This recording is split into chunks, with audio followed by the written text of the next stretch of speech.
Order! Order! You are an incorrigible delinquent at times. Behave yourself, man!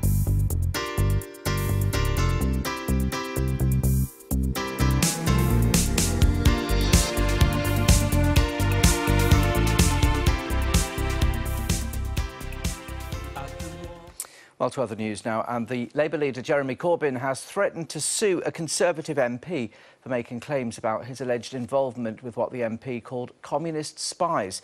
Mr Corbyn asked solicitors to contact Ben Bradley, who's a Conservative Party vice chair, asking him to delete the tweet in which he made the allegation. Our chief political correspondent John Craig has the latest now from Westminster. Mr Corbyn clearly feels it's gone beyond a joke now. For days, his officials were almost laughing off the allegations, saying, for example, that this story had more holes in the plot than a bad Bond movie. But now, Mr Corbyn has called in the lawyers and issued this statement. Jeremy has instructed solicitors to contact Ben Bradley to delete his libellous tweet or face legal action. Now, Mr Bradley, MP for Mansfield, won the seat from Labour at the election, now a Tory vice chair. Last month got into a row over suggesting that jobless people should have vasectomies. Well, this is the tweet that he has pretty swiftly deleted. He's replying to an outfit called Far Right Watch, and he said, Corbyn sold British secrets to communist spies. Get some perspective, mate. Your priorities are a bit awry. Well, that was deleted pretty swiftly, but Tories want the Foreign Affairs Select Committee to look into this, and the Prime Minister was asked about it. She said... she was asked if she agreed with Gavin Williamson, the Defence Secretary, that Mr Corbyn's Stasi files should be released. She said it's for individual MPs to be accountable for their actions in the past, but also where there are allegations of this sort, MPs should be prepared to be open and transparent. Jeremy Corbyn has laughed off claims that he's a spy. It follows days of allegations that the Labour leader met a Czech agent posing as a diplomat in the 1980s. Final question, are you a Czech spy? No. Out, please. Lower, yeah. OK, let's bring in our political correspondent, Laura Bundock, who is joining us now from Westminster. Hello to you, Laura. Keeps laughing this off. Some saying no smoke without fire, but a Tory MP has found himself in pretty hot water on Twitter, hasn't he? Yeah, he has. Jeremy Corbyn's team threatened legal action if the tweet wasn't removed. It has now been taken down. It's interesting how he brushed off with a smile any mention of these meetings at the start of the conference. But his tone changed dramatically when, during the question and answer session, a journalist, a member of the press, asked him another question about it. And his face clearly showed that he was rattled by this issue. He'd hoped it would go away. It hadn't. He didn't like being asked about it. He dismissed the question, talking about the stories of these meetings and of him, allegations of him being a spy, as nonsense. He was then asked a second question, which he refused to even answer. And perhaps more tellingly, after the smiles at the start, he wouldn't even walk out of the building. He had his car pick him up from underneath the building and drive him straight outside. He was clearly not happy about this. He thought these rumours, these stories would go away. His team confirmed that he had had meetings with the Czech diplomat, as they put it, during the 80s, but that under no way had Jeremy Corbyn ever been a paid or even an unpaid informant. They said that they were entirely false and ridiculous smears, and dismissed that the spy in question was a fantasist. There are, I think, though, a couple more questions regarding this. I know a lot of his supporters have been saying it's another example of the right-wing press attacking him. A couple of questions, though. Given the tensions at the time, why was it that Jeremy Corbyn was having these sorts of meetings? What was discussed? And perhaps looking back, whether or not he regrets the meetings now, or were they perhaps ill-advised and a bit of a misstep on his part? But if he thought this issue was going away, clearly, Kay, it hasn't today. OK, for now, thank you. The Deputy Leader of the Labour Party, Tom Watson, has this morning challenged continuing claims by a number of newspapers about contact Jeremy Corbyn is alleged to have had with a Czechoslovakian diplomat, an agent in London during the 1980s. The story, first reported by The Sun last week, is based on claims that a Czech intelligence officer met and tried to recruit Mr Corbyn during the Cold War. This morning's Daily Mail is still carrying the story on its front page. It says, time to be open, Comrade Corbyn. While the Daily Telegraph says Corbyn is urged to reveal his Stasi file. The Labour leader's office has said from the start that the claim that Jeremy Corbyn was an agent, asset or informer for any intelligence agency is entirely false and a ridiculous smear. And this morning, Tom Watson has used an article for the Independent website to accuse right-wing newspapers of spreading propaganda about Mr Corbyn. Newspaper proprietors in this country abuse their power, he writes. It's a unique kind of self-harm for a newspaper to print a story they know is poorly sourced, decide to run it regardless because it suits their political agenda and pass it off as news. Well, the Prime Minister was asked about this story yesterday, and here's what she had to say. Well, first of all, I think it's for individual members of Parliament to be accountable for their actions in the past. But also, I think that where there are allegations of this sort, that members of Parliament should be prepared to be open and transparent. Well, that's what Mrs May had to say, but what does Mr Corbyn have to come clean about? Yesterday, the BBC spoke to the Czech director of the Czech Security Services Archive, and here's what she had to say. Mr Corbyn was not a secret collaborator working for the Czechoslovakian intelligence service. The files we have on him are kept in a folder that starts with the identification number 1. Secret collaborators were allocated numbers that started with the number 4. If he had been successfully recruited as an informer, then his person of interest file would have been closed and a new one would have been opened, and that would have started with a 4. Well, that was the response from the director of the Czech Security Services Archive yesterday. And one of the Conservative Party's deputy chairman, the MP Ben Bradley, last night deleted a tweet which claimed Mr Corbyn sold British secrets to communist spies following the threat of legal action from the Labour leader's office. So are these claims, as Tom Watson says, propaganda, not journalism, and not worth the paper they're written on? Well, Trevor Kavanagh is from The Sun, which first carried the story, and Alex Nuns has written a biography of Jeremy Corbyn and is a supporter of the Labour leader. Welcome to both of you. Trevor Kavanagh, the files show he was a person of interest, but was never a secret collaborator or an informer. This is a witch hunt. Well, this is a typical shoot-the-messenger tactics, and it is richly sourced in the sense that we have spoken to and have documentary evidence that Jeremy Corbyn was seen as at the very least an asset, and he had a code name, COB, Cobb, and that is documentary evidence. So the idea that it's not richly sourced is absurd. There is more to this than just the fact that he was seen, at least by the Czechoslovakian regime, as an asset. And that includes the fact that he took a tour of East Germany on a motorbike back in the 1970s. Yeah, but that's very different, Trevor Kavanagh. I mean, being seen as a person of interest is nowhere near the same as being an informant or a spy, and therefore that has led to claims that you are running a smear campaign. We have never said that Jeremy Corbyn was a spy. We've never said that he took money.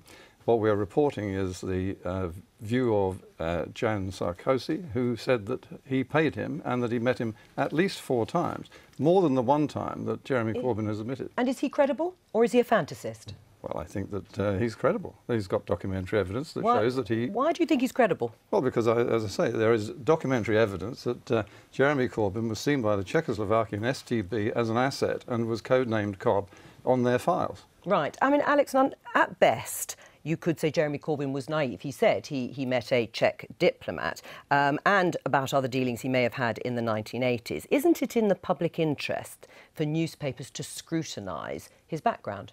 Of course, but we're talking here about a story where there's a credible source on one side, the Czech Security Forces Archive, and there's a person on the other side, Jan Sarkozy, the former Czech spy, who says he organised Live Aid. I mean, the other day he said he organised Live Aid. This guy has no credibility at all. He also says John McDonnell was passing high-level secrets to Russians at a time when John McDonnell was working for Camden Borough Council. I mean, this guy, his credibility has been shredded. He's a fantasist. So for newspapers to report it, OK, perhaps it's legitimate to report it, but for the kind of continuous front-page barrage we've seen over the last half a week, there's just no justification in the source at all. Right, I mean, Trevor Kavanagh, what information would a Labour backbencher on the periphery of the party be able to give the Czech Secret Service? It's impossible to know, because the way that... He didn't have any information to give Let me finish the quick answer. The point is that spies don't work necessarily by just netting someone whole in a net.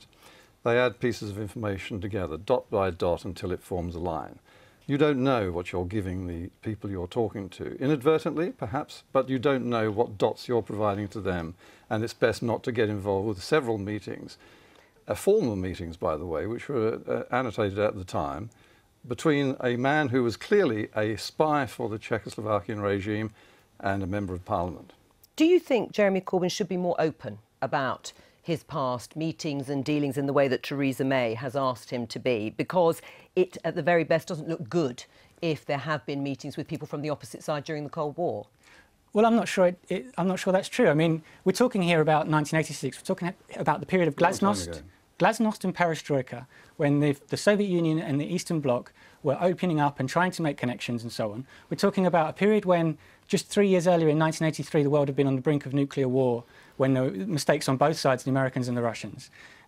Surely having those kind of conversations across borders is important. Another point about this is we don't know why Jeremy Corbyn met this Czech diplomat, but at the time Jeremy Corbyn, I understand, was in touch with Czechoslovakian dissidents. He may have been meeting him to lobby on their behalf. And Trevor Cavanagh, I mean, Tom Watson has strongly criticised your newspaper and others over this story. Well, he says newspaper proprietors in this country abuse their power.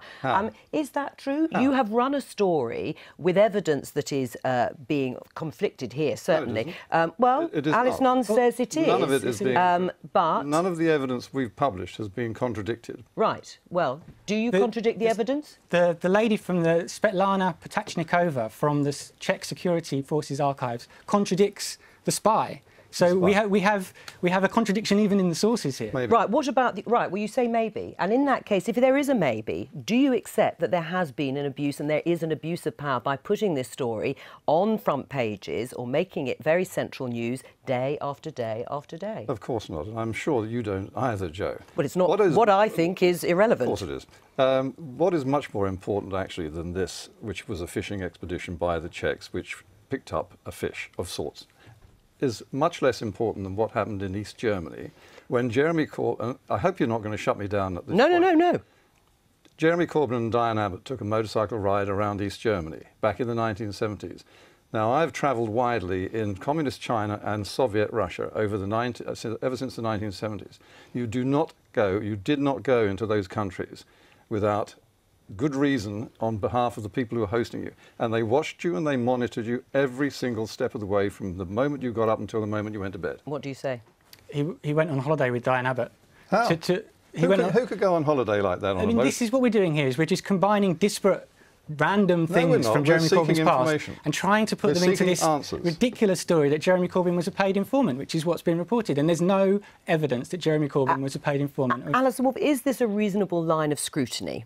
I think it's perfectly reasonable for newspapers to print a very great deal of material. I want to, on that, I think it's really important that we have a free press and they will quite often print stories which are then shown to be inaccurate in some way or exaggerated, and the result of that is that people who follow them will end up with the correct conclusion. So I'm strongly against the idea that you should not publish material within the bounds of the law. Turns out to be absolutely true. Whether or not, in this particular case, I haven't got a clue, but I do suspect that a week from now, anybody who's following it in detail will be in a position to form some more informed view of what was going on. So I think the basic principle that the press should publish is absolutely of central importance. I should want to make a different point, which is that in a strange way, whether or not this strengthens the position of Jeremy Corbyn or has the opposite effect, I do feel that a sort of slight sense of,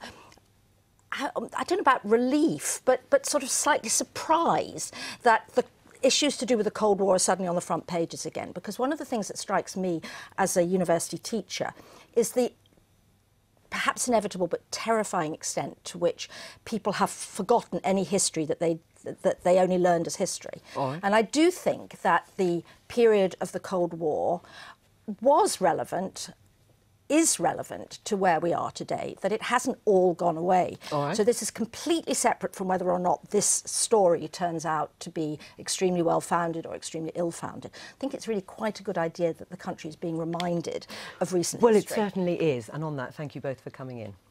Well, no.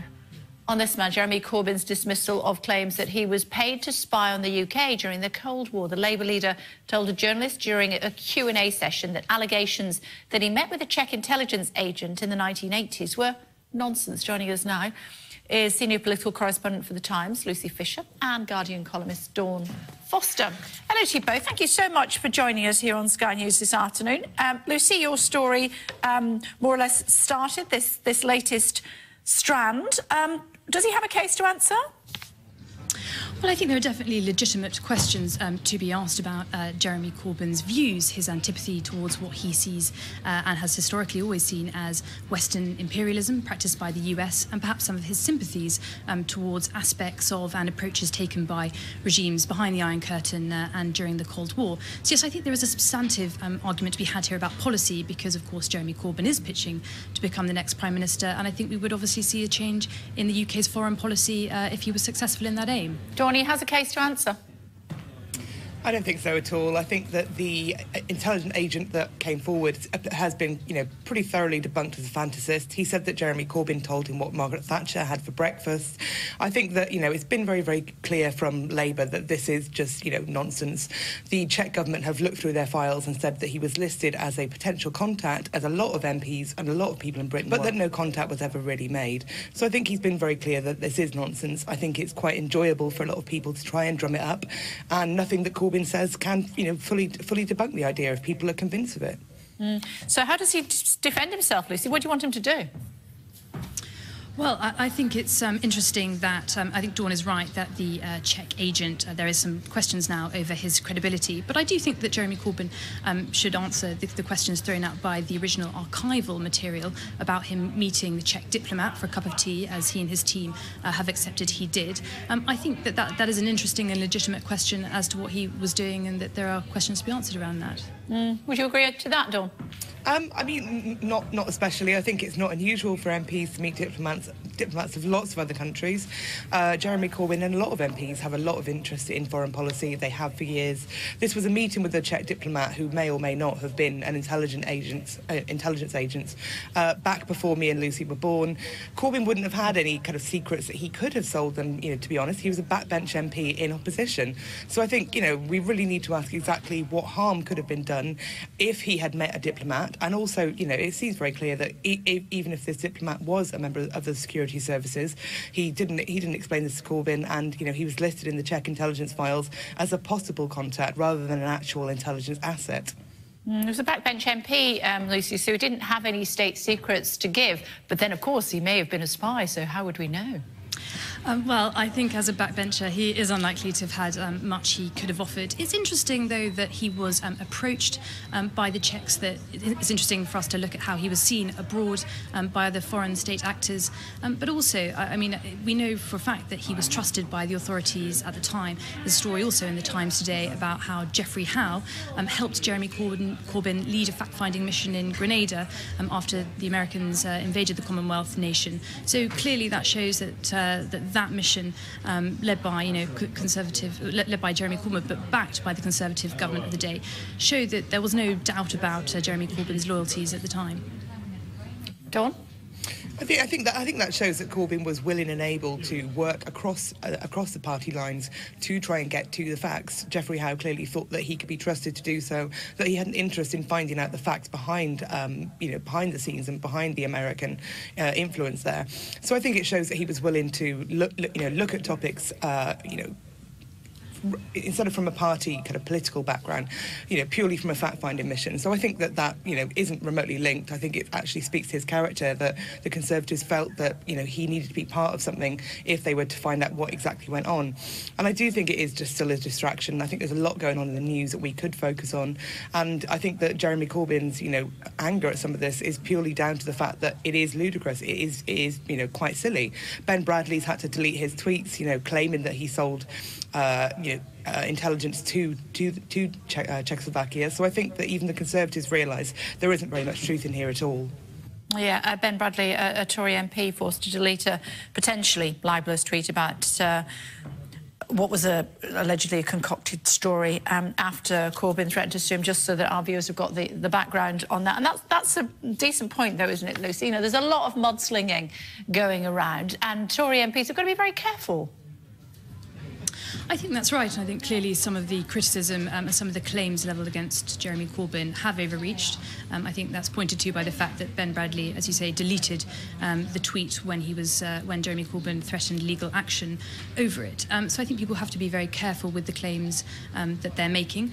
But this story clearly has had legs. It's been running for 5 days now. I think the interesting thing will be to see whether any more information comes out, whether any other nations, people have suggested that there could be Stasi archival files. I don't think there's any evidence that there is. I think that's so far an assumption or a supposition based on the fact that he went on a motorbike trip in East Germany in the 1970s with Diane Abbott.